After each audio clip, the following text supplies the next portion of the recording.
Thinking of moving to Ballantyne in Charlotte, North Carolina? This highly sought out neighborhood has a lot to offer, but it's not perfect. Let's explore what you need to know before you make the move. Ballantyne is one of the most popular neighborhoods in Charlotte, known for its luxury homes, excellent schools, and abundance of amenities in, throughout, and nearby. But every neighborhood has its strengths and its weaknesses. In this video, I'm going to be sharing with you the top 3 things that you will love about Ballantyne and the top 3 things you should seriously consider before making Ballantyne your home.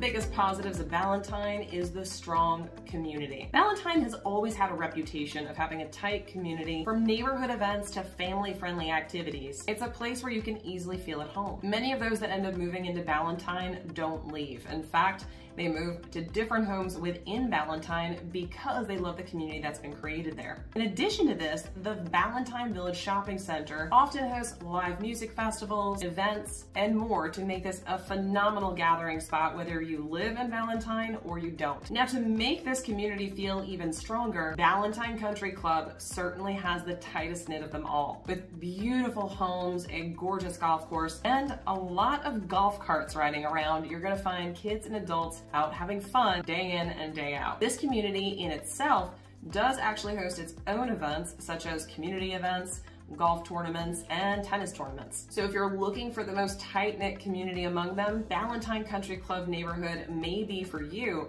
but if you're in Ballantyne proper, you're going to find exactly what you're looking for. Now, one of the downsides to Ballantyne is going to be the cost of living. Living in Ballantyne certainly comes at a cost. With home prices well above the Charlotte average, your average price for a home in Ballantyne is about $717,000. Now, there is a mixture of homes in this area, from apartments/condos to townhomes as well as single family, and their sizes range as well. While having all of these options, although the average is $717,000, that also is going to show you that there are some homes that are of a lesser price.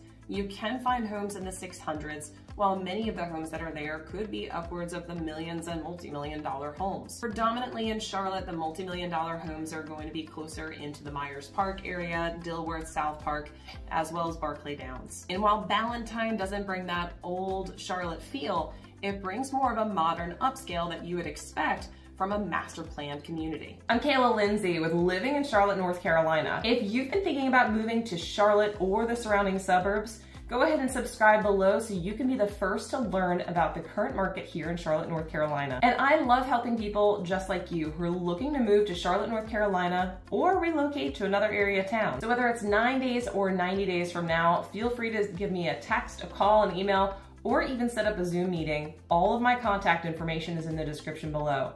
I'd be happy to make your move everything you want it to be. While the amenities are top-notch, is it worth the price? I'll let you decide. The next biggest pro or positivity when it comes to Ballantyne are the schools. I have clients all the time reaching out to me saying we want some of the best schools for our kids and we have a certain price range. One of the first places where I'm going to point them is towards Ballantyne. There is a wide variety of price ranges in that area where you could potentially find a home in a phenomenal school district. Now, the school districts in Charlotte certainly vary, and you're gonna find some of your best schools in some of the most expensive areas.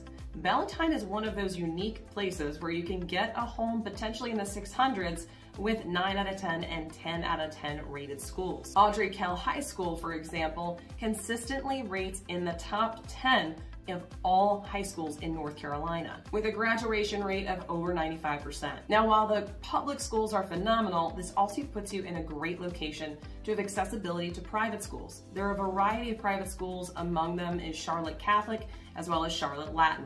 For anybody coming here from New York, yes, we do still have Catholic schools here, so come on down. Now, one of the biggest downsides and the biggest headache about Ballantyne has got to be the traffic congestion. Johnston Road, which you can see on the map, runs right through Ballantyne. Now, this particular road is constantly backed up with traffic. One of the biggest reasons for this is because it is the main thoroughfare to reach Indian Land, Marvin, and other such areas south of the Ballantyne area. With such an influx of population growing the area, especially south of Ballantyne, as the city expands, you're going to have these kinds of bumps in the road. The question is, what are we going to do about the traffic? Are we going to expand the roads, create more roadways to alleviate the congestion?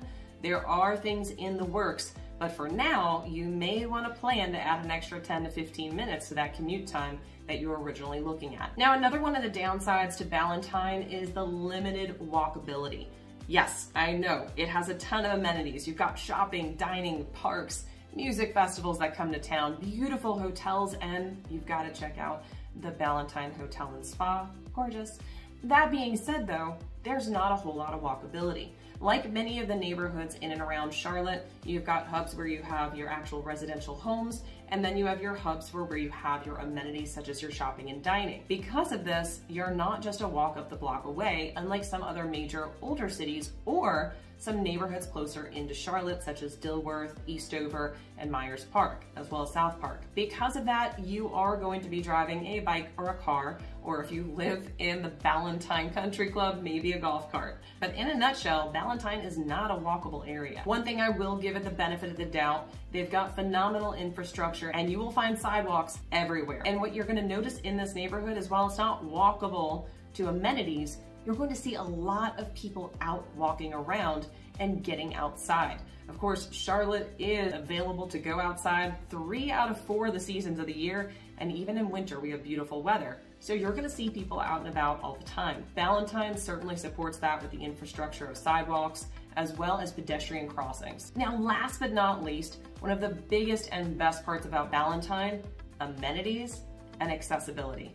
Yes, you heard that right. Now, while I just covered that they're not necessarily walkable, Ballantyne has the biggest business park in Charlotte, the second being in South Park and the third up in University. Now, with this comes massive growth when it comes to not only homes and residents, but also other businesses off of that, which has led to the Ballantyne Bowl being expanded and growing with shopping, dining, a beautiful new park that is just off the back of the Ballantyne Hotel for kiddos. And you also have easy access to other areas of Charlotte.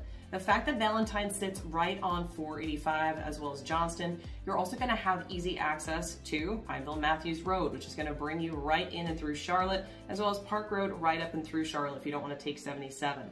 My point here, it's not gonna take you long to get to any other area of Charlotte that you desire, because Charlotte has so much to offer. It's best to live in an area where you can take it all in easily, but live in the perfect location for you. So why did I choose to highlight Ballantyne? Well, not only do I know you want that information because you've been looking at it, but because this neighborhood perfectly illustrates where luxury meets practicality. While it does offer an exceptional lifestyle, it's always good to balance the pros and the cons before you make your final decision. What do you think? Is Ballantyne a yay or a nay? Let me know in the comments. I want to hear from you. If you got value out of this video, go ahead and hit the subscribe button and be one of the first to be up to date on all things Charlotte and the upstate of South Carolina. And as I mentioned, I really do get calls, texts, emails, Zoom invites every single day from people just like you. And yes, I do take all those calls, texts, and emails. So if that's you, all my information is in the description below. Whether you're moving in 9 days or 90 days, moving across the world, across the country, or just across town, we're here to make your move exactly what you want it to be. So until next time, I look forward to showing you around town.